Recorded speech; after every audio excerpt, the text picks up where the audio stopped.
سامانی کوڕم لە ئەوروپا دەژیا ڕۆژانە قسەم لەگەڵی دەکرد پێم گوت بە هەر شێوەیەک بێت دەبێ گۆرانی کوڕی خەزیخان بدۆزیتەوە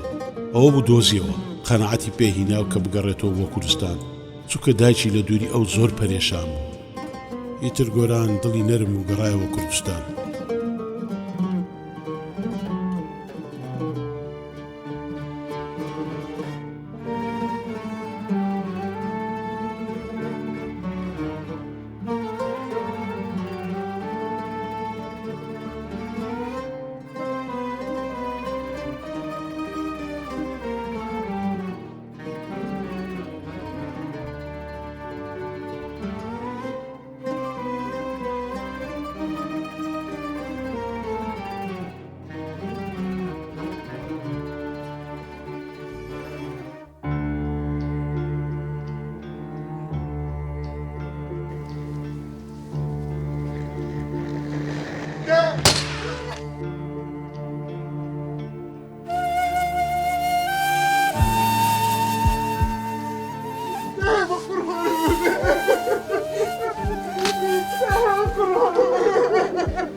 هسه سمع هسه ما بصير شو هسه لا يا اخواني يا كبا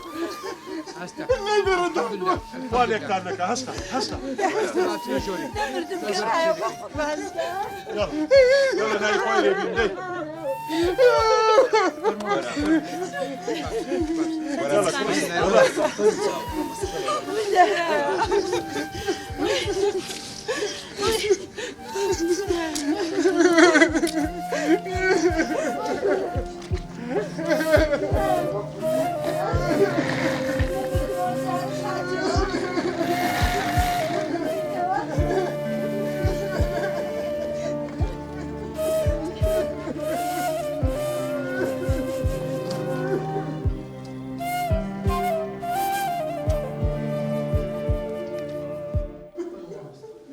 يا الله بسم الله الرحمن الرحيم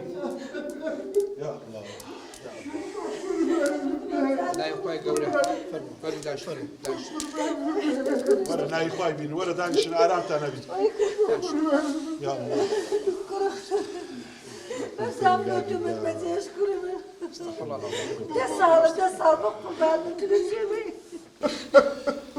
لا حول ولا قوة إلا بالله بس بابي خو بس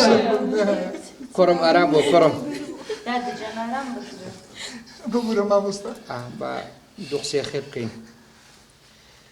بسم الله الرحمن الرحيم بريزان خوشكم ديني إسلام دائما داوى لما دكاتن كمتسامح بين زور راس ما مصطفى بخشن دا لي بردن أو دينا بو نوعي زوانا براس بيت أمري أشهد بالله راس ذاك أبو مصطفى السان غلط دكا هموما معرضين لبو غلط كردن تنها وغلطناك وبخوت عند بينن كاك بهروز غلطي كرت انكاري شي كرت خواتي دي كرت لسر أو دنيا عقوبة يديها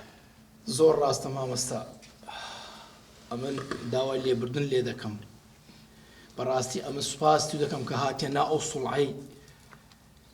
براستي امن خوم بشر مزاري او عائلي دزانم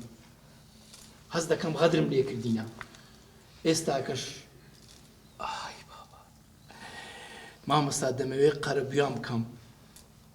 خاني چان لو بكرم بدري خوان كاوي دز سدادنين ماري كامل شالو بيخمناويك بس قردنم آزاكن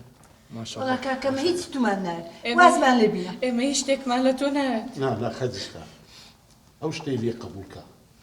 الحەمدولillah خوا زۆری دایە فەقیر نییە بەس ئەمە زاوت کامان لە تو هەیە لە ناخی دڵتەوە گەردەنی ئازاکە بڵکو ئەو برام لەو شانە سەری ڕزگاری بێ قوربە سەرێ مامۆستا ئەمە چ لە خان و بەرێ بکەم 10 ساڵە کوڕی خۆم نەدیتێ 10 ساڵە مەحروم بمەنێ ئەوە قەرەبوویم نەکاتەوە خانی شتیوە خۆشی من جاری ئەنگۆ ئەو خانیە وەرگرن ئەوان کرد چارەسەر دەکرێت مامۆستا بە چ چارەسەرە بیتن ئەم 10 ساڵە لەو کوڕێ مەحرومم دوای هاتیتەوە ژنێکی غەیری دینی لۆم نهینە ئێ کوڕم لۆ هیچ ئیسلام نەبوو تو بیانینی ئەمە وانیان گوتیە خۆشی من جارە تۆ خانیە قبول کە ئەویت کە حەل دەبی حەل ڕاز دەکات مامۆستا کوو حەلە بیتن ئەخە من چ لەوەی بکەم ئەوە ملحیدە ئێمە دەبی ئەو دینە جوانەی شانی ئەو ملحدانە بدەین ئەو بێدینانە وردە هوردە دێنە سەر ئەو دینە جوانەی زۆر ڕاست دەکە مامۆستا خەزیز خان دا ئەو گۆژ لە مالی خۆتان وردە وردە ڕەفتاری جوانی لەگە بکەن نوێژی لەبەردەی بکەن کردەوەی چاچی لەگە بکەن با تێبگاتن کە ئەو دینێمە دینەکی گەلە جوانە بەڵکو وردە وردە ئیش دێتە سەر دینەکەیمان دا ئەتو بەزگەردەری من ئازا بکە بەڵێنت پێدەدەم مامۆستا بەڵێنتان پێدەدەم هێری ناشدەین مەسەر پیرۆزی دینی ئیسلام ئینشاءالله ئینشاءالله بەزگەردەنم ئازا بکە دا نایی خوای نایی خوای بینە بینە. کوڕی خۆتە لە باوەشی بکە الحەمدولillah یا ربی خدا خوا جزاک داتەوە مامۆستا خوا خێر بکەیت یا ربی خوا خێری هەموو لاچی بنووسیتن خۆشی من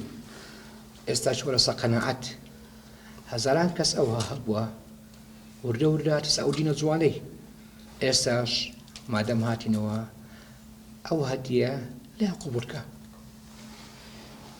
باشە مامۆستا لە بە خاترینگۆ بارەکە ئەو گەردەنم ئازاکە زۆر باشە کەواتە لە سبەی ڕازووتر نییە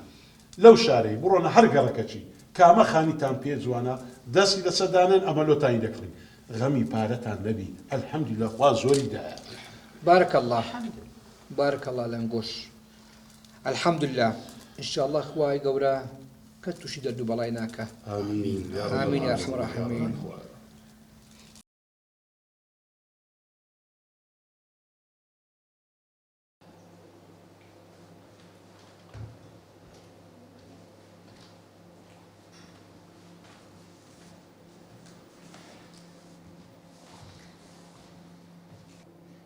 سڵاو جەمیلە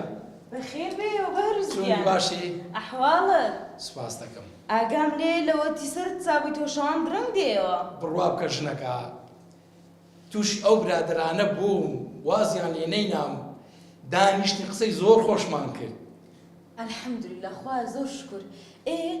خەدیج خان ماڵەکەیان بەدڵ بوو کتێ ئەیکو بەدریان نابێتی بە خۆش لەگەر نەبوو کە خۆشترین خانیم لۆ کڕین ئەوەندەیان بەدڵ بوو وازشان لێ ناینم بڕوا بکە هاوکاریان دەکەم بە بەردەوامی قەرەبۆی هەموو شتێکیان دەکەم و بەڕاستی ئەوان زەرەرمەند بووینە ئەلحەمدولillah ئێستا سرت باشتر بووانێ هیچ ئازارێکت نییە ئەلحەمدولillah سوپاس دەخوای سەرم زۆر زۆر باشە ئێستاکە بڕوا بکە ئەو سەرێشەیە فێری کردم غەدر هەر غەدرە چ گەورە بی چ بچوک بی مرۆڤ هەیە کە ئازاری دەدەی لە ناخەوە ئەتوو ئازار دەچێشی شەوان خەوت لێ ناکەوی الحەمدولillah خوایەکە زۆر شکر ئەلحەمدولillah جەمیلە خانم باش تەشکەت پێ بڵێم جان تازە خەجا تەلەفۆنی کرد وتی سبەی نیوڕانێ دەکەنەمە داوەتن باشە دەستی خۆش بێ دا توش خۆت عازر کە باشە باشە بەچاو ئەوە دەچمە خوارێ تەلەفۆنەکەم هەیە باشە باشە بڕۆ